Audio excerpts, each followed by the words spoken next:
churches across board whose lives might be wasted this week because they want better country. And some who might not even step out of their houses. And when Nigeria happens to you, they say it is stray bullets. If there's a way our voice can be heard, we just want a country that works. And I want to beg, if we can beg the president, speak.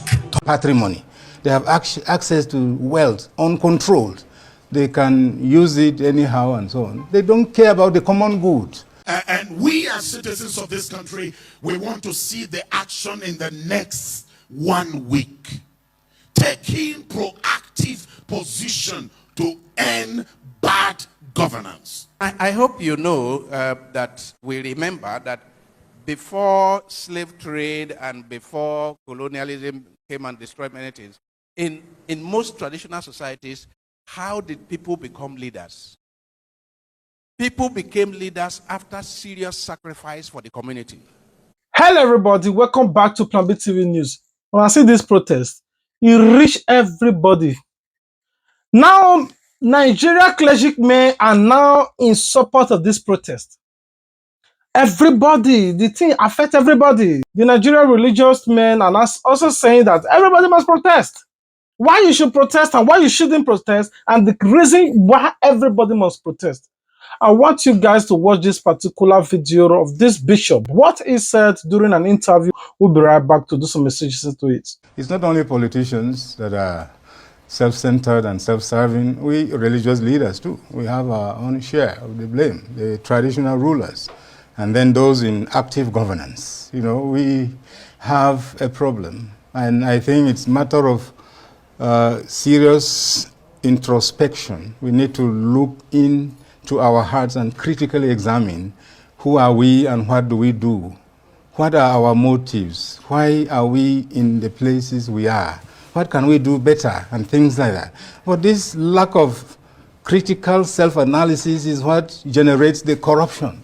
People just contest for positions, aggressively campaigning and generating all kinds of negative issues and all to get to a position where they have access to the national patrimony. They have access to wealth uncontrolled. They can use it anyhow and so on. They don't care about the common good. They don't care about the children growing up. They don't care about the youth in their millions on the streets who should be well looked after. There is no social insurance scheme. If you are sick, you are on your own. If there's somebody who is mental on the street, she is on her own. There is a young person who, you know, has issues, nowhere to go. So I think we need to talk about ethical values, this patriotic spirit that we must all cultivate, which I'm afraid people get into politics and this is absent, and we need to grow. So how is the church helping with that, building ethical values? And what's the role of religious organizations on that matter? We do our best. We are religious leaders. I am concerned about things of the spirit. I'm concerned about the soul and values that would enhance a better society and so on.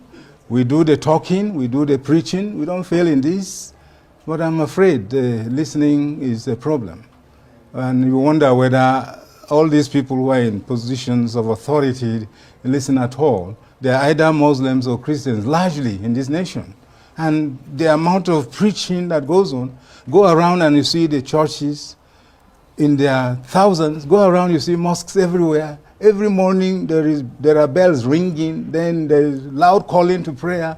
Is it all hypocrisy or what? Is it really genuine? Why does this not translate to effective leadership, good governance, good conduct, honest and very good behavior? Why is it always we separate religion from social issues? So I was coming to that question. You pastor a diocese. And yes, it is true that on Sundays the churches are full, on Fridays the mosques are full, but it does not necessarily reflect in the behavior of the society. You pastor a diocese, you've seen a lot, or you see a lot on a daily basis. Can you help us understand a little bit why this is the situation? What are you saying? Well, when people are in church, they are hungry, They have no jobs. They have nobody to listen to them. They have no access to leaders they have elected. You cannot have a composed congregation. They might be physically present. They enjoy the music, they dance and all that. The dancing sometimes is to get rid of the depression that they are undergoing. So they are there, but they are not present. You must eat well. You must have a proper job. When you come to church, you know you go back, you have your lunch, you know you have a job to go to and all that. But these are missing, and you want us to pump moral values into them. You want the religious leaders to work miracles and compulsorily force them to obey the commandments of God. Somebody who is hungry is going to steal. Somebody who has no job is going to do criminal activities. So this is not peculiar to Nigerians or Africans. It's human nature. When you are denied basic things of survival, you turn to crime. Criminality will flourish. So do what is right. Give everybody his or her due. That is the definition of justice. Give them their due, and then you see order. The youth will listen to you when you talk. But now you see the youth are all up and they are just ready to fight because they are angry and hungry. So we must not just blame them all the time. Let us blame the leadership. Let's blame the lack of doing the right thing that should guarantee peace and orderliness in the society. So talking about politicians and self-serving interests, or let's say leadership, have you seen any indications in the past 1 year that anything has changed or it's going to change? Well, I am only told that things will change. I'm told that what we're experiencing now is temporary. I'm told that to eat a good omelette, you need to break the egg. And they were in the process of breaking the egg. I'm looking forward to the nice omelette. But when will it come? I cannot tell. Not just the government. Everybody in Nigeria are all guilty of bad governance. Same thing Pastor Lazarus also said. Pastor Lazarus also gives details on how everybody is misusing or abusing their offices as a common Nigerian, as a government official, either as a civil servant or as a parent, or everybody. I want you guys to see a lot of points that Pastor Lazarus gave during his Sunday sermon when he was addressing Nigerians about this protest. My heart has been quite heavy. Around January 2020, there was a promising young man. At some point, he said he was about to get married. The week of his wedding, he was stabbed. They took him to the hospital, and the doctors said that they were not going to treat him without police report. He struggled with his life for over 3 hours, and they were looking at him till he died. And he was buried on the Saturday that ought to be his wedding day. Last year, there was another incident of a very promising young woman here in the city of Abuja. She took a bus, call it One Chance, and in the course of collecting all her belongings, they stabbed her and they took her to the hospital. I got the video. She was on the floor in the hospital, and the doctors were saying, we can't treat you without police report till she... Now, when this and many more happens to people, they say Nigeria has happened to them. In each of these two cases, if any one of these people have people in power and call, they will treat them. We don't want to have a nation that only works for the high and mighty. We want Nigeria for Nigerians. There are young people, some in churches across board, whose lives might be wasted this week because they want a better country. And some who might not even step out of their houses. And when Nigeria happens to you, they say it is 3 bullets. If there's a way our voice can be heard, we just want a country that works. And I want to beg, if we can beg the president, speak, talk to the people. People just want a better life. We just want to survive. And it is not too much to ask for. When my wife was going to give birth to her first daughter, we took her to the hospital. You need to see how the nurses sat down carelessly. And I had to scream, stand up. That's what you are paid for. And attend to us. And they came lazing themselves. And then the doctor came out. He said, hey, Pastor Lazarus, it's Pastor Lazarus. And all the doctors came out. Oh, Pastor Lazarus, oh, we are sorry. What is the fate of the common man? That is not the government. That is our people. The government is not the only problem. The nurses that want to attend to people, they are not the government, they are the people. So when you agitate for a better nation, tell yourselves the truth. Don't just bow to names. Have humanity at heart. What we have today, it is Nigeria by Nigerians, and it can stop with you and I. People are dying, and we say it is the will of God. No, it's not. And for those of you who believe that you are too rich for Nigeria to happen to you, I tell you, you lie. It doesn't matter how rich you are. The state of the nation can become your fate. We pray for Nigeria, and we do what is right as citizens. It is easy to criticize the leadership, but understand that we are also leaders, and we can also do better. The boss who is not paying people their salaries because he wants to show them he's the boss also wants to protest. Your own government is failing. The lecturer who is trying to sleep with girls before they can pass also wants to protest. Your own government too is failing. All of us should do what is right. God bless you. After Pastor Nazareth said all of this, before I could even make report about this video, I come across another video of Prophet Isa Ibuba. It was during 2023 presidential election. He was talking and keep on talking and soliciting for Nigeria to vote for good president.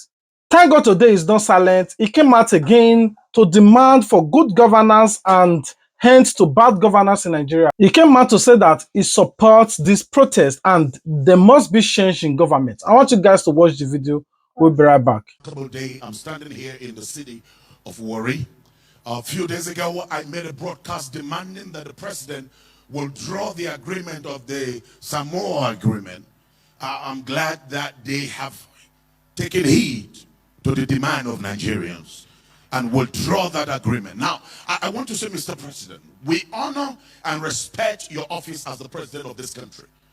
But then we demand from you today, and we as citizens of this country, we want to see the action in the next 1 week. Taking proactive position to end bad governance. You must end it. You must rise to the occasion. That we are tired as citizens of this country watching you, watching the members of your cabinet running down this country. Nigeria is blessed and has more than enough to take care of things. I have traveled by road the past 40 days. Just a few days ago, I came by train from Lokoja right to Warri. And I saw the plight and the state of Nigeria. The Minister of Works is failing the call and the responsibility you have given to him. So what we are demanding in the next coming days, we want to see a proactive action. Or else, the 1st of August, 2024, we, the citizens of Nigeria, will take the street and go on a peaceful protest demanding that the end of bad governance is enforced in Nigeria. You must, and I'm not saying you may, I say you must end bad governance in the presidency. How can we, in such a situation where we are, for you and the members of the Senate to approve over 15 billion naira for the house of the vice president when we already have the place where the prime minister of Britain lives is a 3-bedroom house? And that down street, number 10, has been there. They have their own mansions. But when you come as a servant to the people, you must serve the people. That's why the prime minister that suddenly lost his place apologized to the British people for bad governance. We are demanding the judiciary, chief judge or chief judge of Nigeria, whatever name you are called, we Nigerians are demanding from you. You must act on the judiciary. All of these conflict and counter court judgments must come to an end. The most corrupt system in Nigeria is the judiciary. We are demanding the end of it. We are demanding the end of molestation by the police on the ways and the highways. This must come to an end. Today we are demanding every governor, Every governor, you are not our Lord. You are not. You are the servant of the people. It is the people that voted you into power. You must serve the people. You must bring an end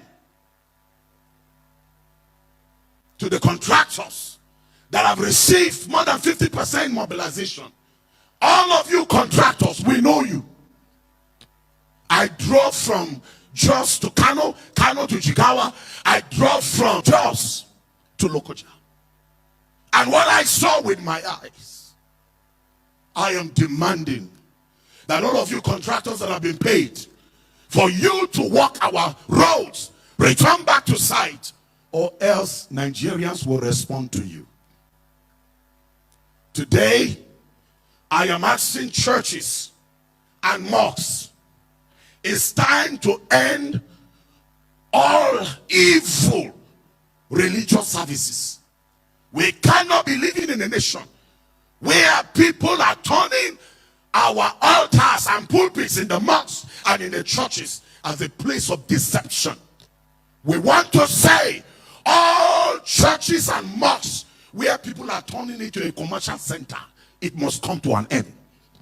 It must come to an end. Nigeria must be safe. I want to admonish all members of IBBN, all of you, pastors and imams that are members of IBBN, please, on the 1st of August, if nothing is done, move to every government house and present your protest letter that enough is enough. This time around, we will not retreat until there is a change. Mr. President, we are not asking you to resign, but we are asking you to act. If you don't act, then Nigerians will demand for you to vacate that seat. But now, electoral reform must be enforced. You Apabio, the Senate President, you better behave yourself. Enough is enough. And all of the things you've been doing in the National Assembly, we have been watching it as citizens. But from now, all of you members of the Senate and House of Representatives, you better be the representative of the people. If you don't do that, we will sack you from the National Assembly. I am saying this, that in the coming days, you must rise to occasion and bring about electoral reforms.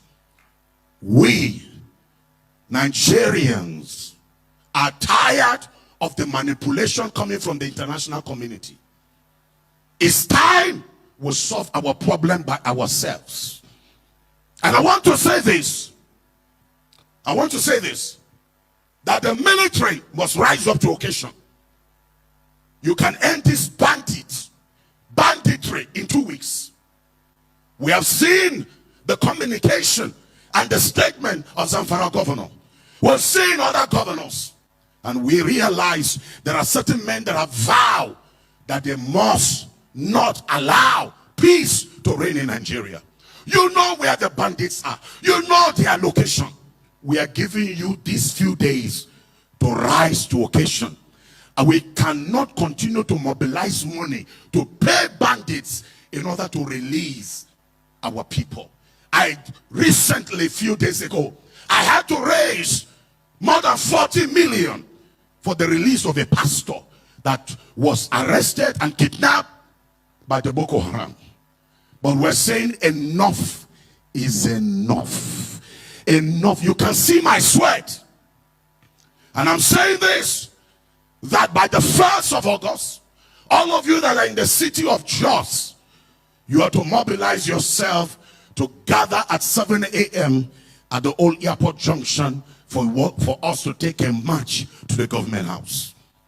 And all of you across the country, members of IBBN, you must move to the House of Assembly, move to the government house and present your letter of protest. And we are demanding that Africa must get it right. You have watched the video of Isai Buba. You heard what he said. Nigeria belongs to everybody.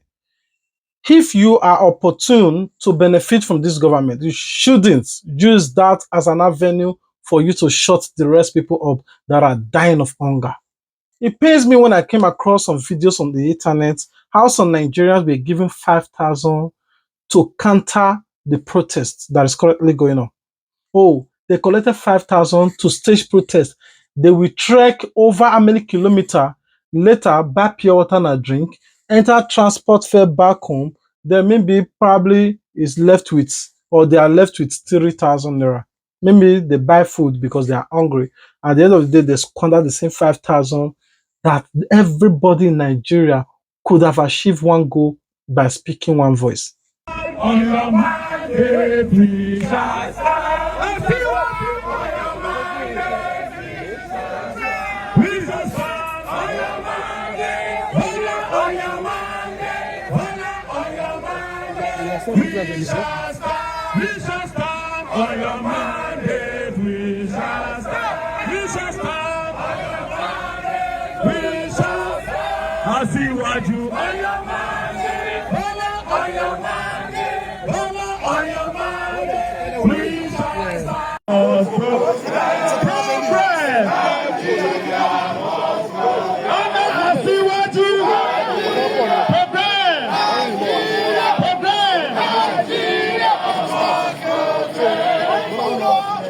We say no to protest. You say yes to dialogue. No to protest. No to protest. No to protest. Yes to peace. Yes to peace. It's painful how some people are so dumb not to understand. Politicians that have never called you to favor you, that have never called you to give you any money or anything. You see them now. After this protest now, these people that collected 5,000, they will never have access to to these politicians anymore until election period. Election time will also come again. You give them 5,000, they sell their votes. But if you say you dey hungry, why you can't dey say no protest? It's because of the 5,000. It's because of the 5,000 naira they give to us this morning. Yes. That's the reason why we come out to say no protest. To say it's not in our mind to say no protest. Yes. So who be the person who mobilize them? We don't know them. They come with 3 vehicles this morning in our area, telling us to follow them. They will give us 5,000. We should say no to protest. But we are not in support of that because we are hungry for love. Where be that? This hardship is in Asoko. Asoko. Okay. What's the name? My name is Osai Emmanuel. Osai Emmanuel. From Benue State. From Benue. Which work do you do? I do plumbing work. Okay. And I'm Anthony from Anambra State. Okay. I'm a scaffolder. But today you dey with those who no want protest. That is the reason why you can see I'm playing. I'm not holding that placard. What do you call it? Placard, the cardboard. The cardboard, yes. I'm not holding it on hand. Okay. It's because of I'm too. I don't need it. I'll never hold that. It's okay. Now see this protest, they will see the end. All I'm saying, if you are watching this video and you also have opportunity to meet with friends and you are in the front line of protest, please ensure that no shop is vandalized. Nigeria, that is just my home. Anyway, I love you guys. Remember, God love you more. If you love me, the only way you can show your love to me is to comment your thoughts, like this video, and share this video to all your platforms. Above it all, subscribe. If you do, turn on your notification bell so that you wouldn't miss out our official upposts. Until we meet again, stay tuned, Plan B TV. I love you guys. Please, I beg, please subscribe. It's just remaining 6,000 for me to carry this YouTube award. Please, guys, you can make it happen. Just subscribe.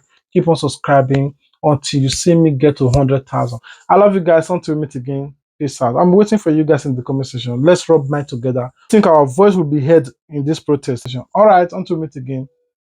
Peace out. I love you guys. As much as and I hope you know that we remember that before slave trade and before colonialism came and destroyed many things, in most traditional societies, how did people become leaders? People became leaders after serious sacrifice for the community.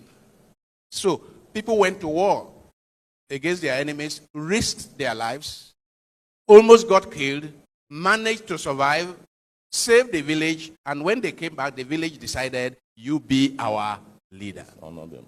Right? Yes, you sir. be our leader. But how are people becoming leaders now? So we need to really, really look at it. How do people, it's called leadership recruitment processes. How are we recruiting leaders? Are they people who have served this country meritoriously, who have sacrificed a lot for this country or for their village or for whatever? Or you just discover that there is a money bag. There's a money bag that has arrived in town. How he made the money is not a problem. And you do not know in our foolishness. That's why I talk of elite debauchery and popular idiocy. You see? It's two faces. One face is elite debauchery. The other face is the idiocy of the people. So, the point is that if the people cannot see that this person who has come back to the village with a lot of cash, and we don't know what he did to make this cash, you vote him into power. He's an expert thief. And he's going to steal everything in the village. Since you did not scrutinize how he made his money, he comes back, you make him a leader. He's going to, the way you do one thing is the way you do all things. He's going to use the same skill. Victor, you're looking at me. It's not true. He's not going to use the same skill he has used to steal everywhere he has been before to come and deal with you. This is where we are, and we need to get out of that kind of situation.